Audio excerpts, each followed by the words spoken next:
여러분 안녕하십니까? NBS 뉴스 24입니다. 우리나라의 쌀 관세율이 513%로 사실상 확정됐습니다. 지난 2015년부터 진행돼온 쌀 관세율 검증이 마무리돼 당초 우리나라가 제시한 513%가 그대로 확정된 겁니다. 네, 국내 쌀 시장을 보호할 수준의 고율 관세를 지켜냈지만 주요 쌀 수출국에 저율 관세 할당, TRQ 물량의 국별 쿼터를 부여한 점은 다소 아픈 대목입니다. 보도에 윤슬기 기자입니다. 농림축산식품부가 최근 2015년부터 진행해온 세계무역기구 쌀 관세화 검증을 5년 만에 마무리했다고 밝혔습니다.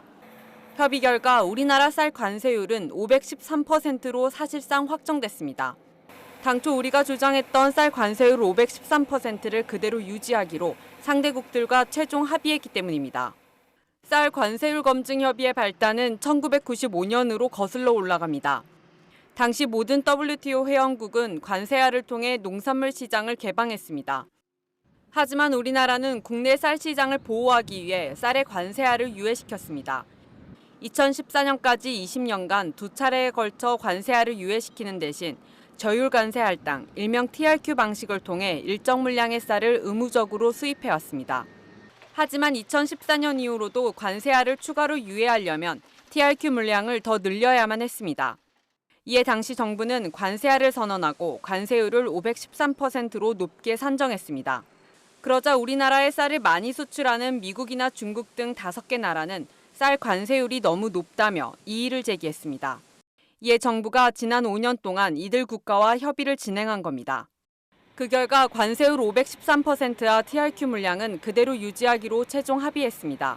다만 관세화 선언 당시 폐지했던 국별 쿼터가 부활됩니다. 이번 협상은 잘한 것 같습니다. 우선 513%라는 높은 관세를 유지할 수 있었기 때문에 앞으로 쌀이 이 관세를 물고 들어오진 못할 것 같고요. 다만 아쉬운 점은 특별 쿼터를 5개 나라한테 줬다는 건데 협상을 끝내기 위해서는 고육지책이었다고 볼 수 있겠고요. 40만 8,700톤 TRQ 자체가 늘어나는 건 아니기 때문에 과거의 비율로 나눠져서 큰 부담은 아니라고 봐지고 이번 협의에 따라 TRQ 40만 8,700톤의 95%인 38만 8,700톤이 국별 쿼터로 5나라에 배분될 예정입니다. 국별 쿼터는 2015년부터 2017년까지의 수입 실적을 기준으로 정해졌습니다. 수입 실적이 가장 높은 중국이 15만 7,195톤, 미국이 13만 2천여 톤, 베트남이 5만 5천여 톤, 태국이 2만 8천여 톤, 호주 1만 5천 톤 순입니다. 밥살용 쌀 의무 수입은 폐지됐지만 일정 물량의 밥살용 쌀 수입은 피할 수 없어 보입니다. 수입 쌀을 대부분 가공용으로 사용하는 데 대해 검증 기간 동안 상대국들의 문제 제기가 계속 있었습니다.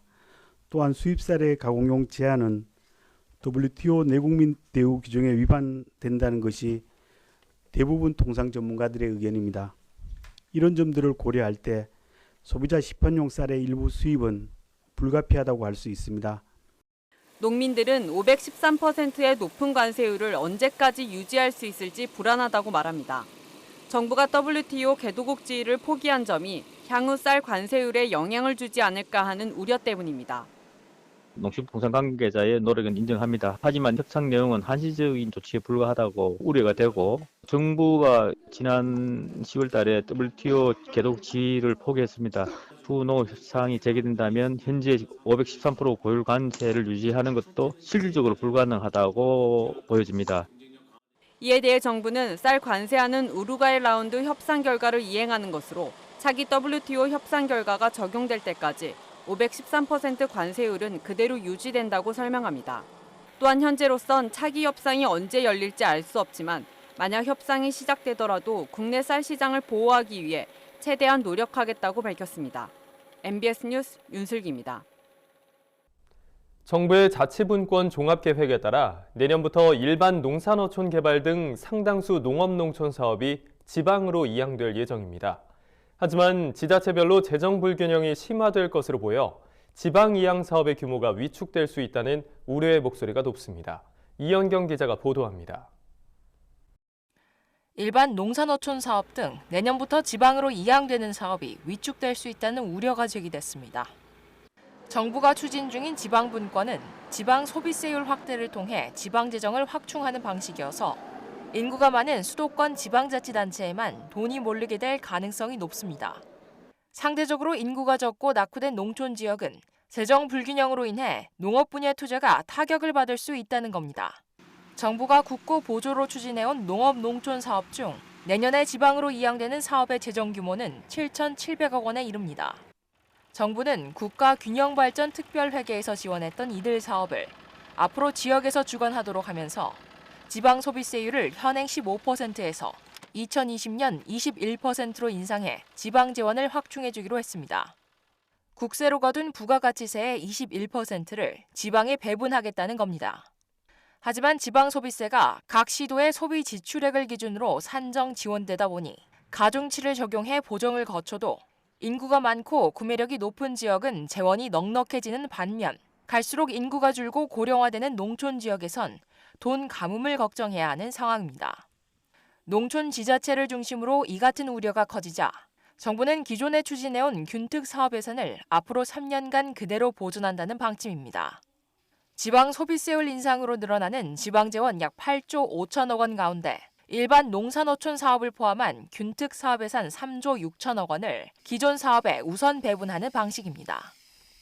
하지만 전라북도 재정지원팀 관계자는 지방으로 이양될 농정사업이 3년간은 종전과 동일하게 시행되지만 이후에는 시도 간 재정 격차에 따라 불균형이 심화될 수 있다며 때문에 지방분권의 본래 취지와 달리 지방 이양 이전 상태가 오히려 나을 수도 있다고 염려했습니다. 지방 이양 사업 추진에 대한 우려는 국정감사에서도 제기됐습니다. 박완주 더불어민주당 의원은 임도시설 구축 등 산림 경영에 필수적인 사업이 지방으로 이양되지만 산림 비율이 높은 강원, 경북 지역 등의 재정 자립도는 30% 내외로 낮은 실정이라며 이양 사업이 연착륙할 수 있도록 관계기관의 지원과 관심이 필요하다고 지적했습니다. 권은희 바른미래당 의원도 지방재정 부족에 따른 지방하천, 소하천 정비 사업의 부실화 가능성을 거론하면서 국민 안전과 직결된 사업은 중앙정부가 계속 관리해야 한다고 주장했습니다. 전문가들 역시 상응하는 재정 확충 없이 사업만 이양받을 경우 지역의 농정 사업이 축소될 것이라고 우려합니다. 농업 부분 같은 경우에 있어서는 재정 이양이 지역 간 불균형이 심하기 때문에 제도 개선을 하든지 아니면은 이양된 사업 부분만큼 분권 교부세와 같은 방식으로 필요한 재원을 지방에 이양해 주는 게 필요하다고 봅니다. 농업 농촌 관련 사업의 지속성을 위해 안정적 재정 확보와 함께 중앙정부 차원의 현실성 있는 대응 방안이 마련돼야 할 것으로 보입니다. NBS 뉴스 이영경입니다. 정부의 졸속 행정으로 스마트팜 청년 창업 보육 프로그램 운영에 차질이 우려됩니다. 교육생들에게 경영 실습 교육을 진행할 농장의 완공이 지연되고 있어서인데요. 스마트팜 창농을 꿈꾸던 청년 교육생들은 알맹이 없는 교육이 되진 않을까 불안해하고 있습니다. 강창호 기자가 보도합니다. 정부의 스마트팜 청년 창업 보육 프로그램이 경영형 실습 농장 없이 운영될 위기에 처했습니다. 농림축산식품부는 올해 7월 전북 김제시와 경북 상주시에서 스마트팜 청년 창업 보육 프로그램에 참여할 교육생 104명을 선발해 9월부터 교육을 진행하고 있습니다. 스마트팜 청년 창업 보육 프로그램은 영농 지식과 기반이 없는 청년이 스마트팜 관련 분야에 취창업할 수 있도록 장기 교육을 제공하는 정부 지원 교육과정입니다. 이 프로그램은 입문과정 2개월, 교육형 실습과정 6개월, 경영형 실습과정 12개월 등 3단계 과정으로 구성되어 있습니다. 프로그램을 수료한 교육생들은 스마트팜 혁신밸리에 설치되는 임대형 스마트팜에 최대 5년간 우선 입주하는 자격을 얻을 수 있습니다. 이 같은 우대 조건에 청년들이 관심을 보이면서 모집 인원의 3배가량인 280명이 지원해 2.7대 1의 높은 경쟁률을 보인 바 있습니다. 하지만 경영 실습 농장 조성이 지연되면서 내년 5월부터 시작되는 경영형 실습에 차질이 생길 것으로 보입니다. 농식품부에 따르면 해당 지역의 실습 농장은 내년 7월께나 완공될 예정입니다. 경영 실습 교육은 총 20개월의 교육 프로그램 중 12개월을 차지하는 교육 프로그램의 핵심 과정입니다. 당초 교육 일정에 차질이 생길 경우 프로그램 자체의 목적을 달성하기 어려울 것이라는 지적도 적지 않습니다. 농식품부는 대상지 선정과 지방자치단체의 예산 확보 등이 지연돼 벌어진 일이라고 설명했습니다. 우리가 이제 혁신밸리 공모를 했는데 공모에 경북하고 전북이 선정이 됐잖아요. 지자체에서 이제 제출한 공모 계획서가 있어요.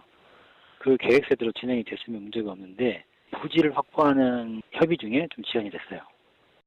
교육생들은 정부를 믿고 프로그램에 참여했지만 실습 농장이 제때 문을 열지 못하게 될 상황에 불안해하고 있습니다. 소득이 없는 교육기간 중 그나마 실습 농장 운영을 통해 일정한 수입이 발생할 것을 기대했기 때문입니다.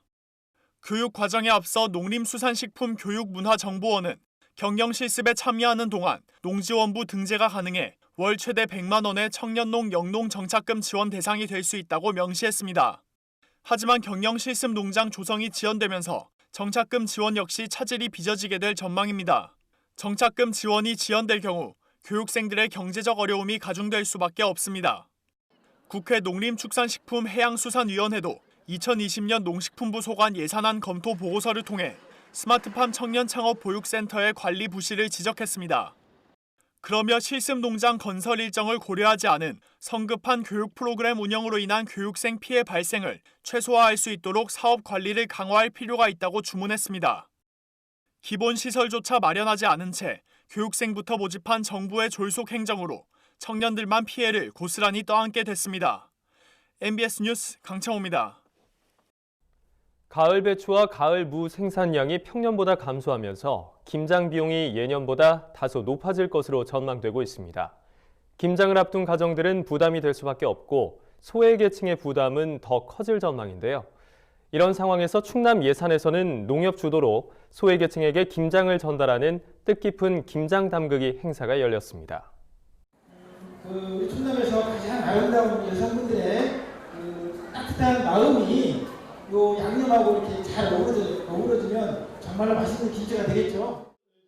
충남 예산 삽교농협 경제사업장에 충남에서 손맛 좋기로 이름난 주부 400여 명이 한자리에 모였습니다. 앞치마와 위생모, 마스크로 단단히 준비를 마치자 오늘의 임무가 주어집니다. 자, 그럼 이제부터 2019 사랑의 김치, 김장김치 나눔 행사를 시작하도록 하겠습니다. 화이팅! 잘 절여진 배추가 무려 4천여 포기. 속을 넣는 손길이 분주해집니다. 베테랑 주부들답게 재빠르게 배춧잎 사이사이 양념을 묻히자 금세 먹음직스러운 김치가 완성됩니다. 농가 주부 모임 회원님들과 또 농촌을 사랑하는 고향 주부 모임 회원님들이 매년 이렇게 사랑의 김장김치 담그기 나누기 행사를 하고 있습니다. 이런 행사를 통해서 이 이웃을 사랑하는 정도 나누고 또 행복도 나누는 그런 행사의 의미를 담고 있다고. 이번 행사엔 충남 15개 시군에서 모인 농가 주부 모임, 고향 주부 모임 회원들과 다문화 가정 여성을 포함해 모두 400여 명의 자원봉사자가 참석했습니다. 이날 담근 김치양만 10,000kg, 10kg씩 포장해 담으니 박스로만 1,000박스에 달합니다. 이렇게 담궈진 김치는 충남 지역 내 독거노인과 조손가정 등 소외계층 1,000가정에 전달됐습니다. 혼자 사는 어르신들에겐 앞으로 1년치 양식으로 이보다 든든할 수 없습니다. 옥맞네 아주. 내 입맛이 아주 옥맞아요 아주. 이루 말할 수가 없네. 지금도 얘기하듯이 나는 이날까지 연미다 봉사를 하나 부대받는 이런 걸 받는다는 게 내가 보통 참 감사하고 좋은 게 아니오. 이쯤 묻어지 이런 거. 이쯤 묻어 진짜. 올해는 잦은 태풍으로 가을 배추와 가을 무의 생산량이 평년보다 감소하면서 가격이 상승해 김장 비용도 지난해 4인 가족 기준으로 10% 이상 올랐습니다. 소외계층에게는 더 큰 부담이 될 수밖에 없습니다. 올해는 3번의 태풍으로 가을 배추 생산량이 감소하여 김장 비용이 올라감에 따라 혼자 생활하시는 어르신들과 형편이 어려운 가정은 김장을 포기할 수가 있습니다. 농협은 김장김치 나눔 행사를 통해 어려운 이웃들이 추운 겨울을 따뜻하게 나시는데 조금이나마 도움을 주고자 행사를 준비하게 되었습니다. 농협은 정부와 함께 채소 수급 안정 대책을 운영하며 김장 채소 가격이 안정될 수 있도록 노력하는 한편 앞으로도 지역 내 연계를 통해 훈훈한 나눔 사업을 지속적으로 실천해 나간다는 계획입니다. 다음은 지역 뉴스입니다. 강원도가 한파로 인한 축산농가의 피해를 최소화하고자 선제적으로 17개 반 34명의 가축진료반을 구성해 가축진료 및 질병 예방 활동을 추진합니다. 가축진료반은 응급처치와 겨울철 축종별 가축 사양관리 방법 지도 컨설팅 등 차단 방역에 주력합니다. 또한 급격한 기온 변화로 인한 가축 폐사와 질병을 예방하기 위해 종합영양제 등 동물약품 911kg을 지원합니다. 도는 가축에서 심한 호흡기 질환이 의심되거나 원인 미상의 가축 폐사가 발생할 경우 관할 동물위생시험소나 시군에 즉시 신고해 줄 것을 당부했습니다. 경상남도 농업기술원이 최근 농기원 미래농업교육관에서 30여 명이 참석한 가운데 2019 농촌치유자원사업 평가회 및 역량 강화 교육을 실시했습니다. 이번 행사는 농업농촌치유자원 시범사업의 중간평가와 사업 발전 방안 토의를 통해 추진 성과를 확산하고 보급 기술을 개선하고자 마련됐습니다. 치유농업은 농업-농촌자원과 관련된 활동 및 산출물을 통해 국민의 심리적, 사회적, 신체적, 인지적 건강을 도모하는 산업과 활동을 의미합니다. 최근 충청남도 농업기술원은 버섯 재배 농가에서 발생하는 버섯 파리류를 효과적으로 방제할 수 있는 친환경 방제 방법을 찾았다고 밝혔습니다. 이번에 개발한 방법은 해충 유충의 천적 미생물인 곤충 병원성 선충을 활용해 해충을 퇴치하는 친환경 방제법을 개선한 방식으로 곤충 병원성 선충 2종을 동시에 사용합니다. 도농기원에 따르면 2종의 곤충 병원성 선충을 각각 기준량으로 처리했을 때 방제 효과는 92.9%에 달합니다. 단 버섯 파리 유충 밀도에 따라 처리량과 시기의 차이가 있으므로 주의가 필요합니다. 충청북도 농업기술원이 최근 멜론을 활용한 이색 혼합잼 제조 기술을 개발해 특허 출원을 마쳤습니다. 이번에 개발한 멜론 혼합잼은 아열대 과일인 백향과와 아로니아를 활용한 멜론 백향과와 멜론 아로니아 두 가지로 일반 멜론잼보다 항산화능이 약 3배 이상 높습니다. 또한 아로니아를 넣은 멜론 혼합잼의 경우에는 아로니아를 넣지 않은 잼보다 총 폴리페놀 함량이 약 3.4배 이상 높습니다. 도농기원은 설명회나 품평회를 통해 이번에 개발한 멜론 혼합잼을 잼 가공업체에 적극 홍보할 계획입니다. 농업에 관한 어려운 용어나 개념을 알기 쉽게 풀어드리는 풀어쓴 농업백과 시간입니다. 올 초 최악의 미세먼지와 황사가 우리나라를 뒤덮어 온 국민이 먼지 공포에 휩싸였는데요. 특히 미세먼지는 세계보건기구가 1급 발암물질로 지정할 만큼 건강에 악영향을 미치는 것으로 나타났습니다. 오늘 풀어쓴 농업백과에서는 황사와 미세먼지에 대해 자세히 알아보겠습니다. 황사와 미세먼지는 공기 중에 떠다니는 작은 알갱이가 건강을 위협한다는 공통점이 있지만 발생 원리와 그 크기는 확연히 다릅니다. 먼저 황사는 중국이나 몽골의 사막과 고원 등에서 강한 바람을 타고 온 흙먼지가 대기질을 탁하게 만드는 걸 말합니다. 황사는 중국에서 우리나라 쪽으로 강한 바람이 부는 봄철에 주로 발생하는데요. 또한 자연적으로 만들어진 모래와 흙먼지라 칼륨, 철분 등 토양 성분이 주를 이룹니다. 그렇다면 미세먼지는 황사와 무엇이 다를까요? 미세먼지는 주로 석탄, 석유 등 화석 연료를 태울 때 발생합니다. 매연, 자동차 배기가스, 건설 현장의 날린 먼지나 공장에서 분말 형태의 원자재나 부자재 등을 취급할 때 발생한 가루 성분 등이 미세먼지에 해당됩니다. 황사와 미세먼지는 입자 크기도 다른데요. 황사는 머리카락보다 굵은 것부터 10분의 1 수준에 불과한 작은 것까지 그 크기가 다양합니다. 반면 미세먼지는 머리카락 지름의 5분의 1에서 7분의 1 크기이고 초미세먼지는 머리카락의 20분의 1에서 30분의 1로 매우 작습니다. 또한 입자 지름이 10마이크로미터 이하이면 미세먼지, 2.5마이크로미터 이하이면 초미세먼지로 분류됩니다. 특히 미세먼지는 2013년 세계보건기구 산하 국제암연구소에서 1군 발암물질로 지정할 만큼 인체에 미치는 피해가 심각한데요. 그중 초미세먼지는 입자가 매우 작아 폐포를 통해서 혈관까지 침투할 수 있어 미세먼지보다 더 치명적입니다. 이 때문에 날씨 예보를 할 때 미세먼지 예보도 함께 하고 있는데요. 지난해 3월 미세먼지 환경 기준이 강화돼 예보 기준도 더 강화됐습니다. 미세먼지와 초미세먼지는 1제곱미터의 공간 안에 24시간 동안 얼마나 많은 양의 먼지가 있느냐에 따라 좋음은 파랑, 보통 초록, 나쁨 노랑, 매우 나쁨 주황으로 구분합니다. 또한 매우 나쁨 수준이 2시간 이상 지속될 것으로 보이면 미세먼지 주의보가 발령됩니다. 정부에선 미세먼지 피해를 줄이기 위해 각종 미세먼지 저감 대책과 미세먼지 취약계층을 선정해 어린이, 노인, 임산부, 5개 근로자 등의 보호를 의무화했는데요. 하지만 장시간 미세먼지에 노출되는 농민들이 정작 미세먼지 취약계층에는 포함되지 않아 한동안 정부의 지원을 받지 못했습니다. 이에 지난 9월 미세먼지 특별법 시행령이 개정되면서 미세먼지 취약계층에 농민들이 포함됐습니다. 법령에 따라 이번 달부터 고농도 미세먼지 발생 시기에는 농민들에게 미세먼지 차단 마스크를 지급하고 농민 이용시설에는 공기 정화 설비 등이 보급됩니다.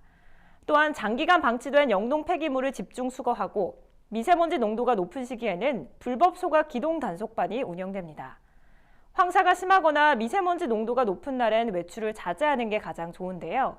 외출 시엔 보건용 마스크를 착용하고 귀가 후엔 깨끗하게 샤워하는 것이 좋겠습니다. 지금까지 플러스는 농업백과였습니다. 저희가 준비한 소식은 여기까지입니다. NBS 뉴스 24 마칩니다. 함께해 주신 여러분 고맙습니다.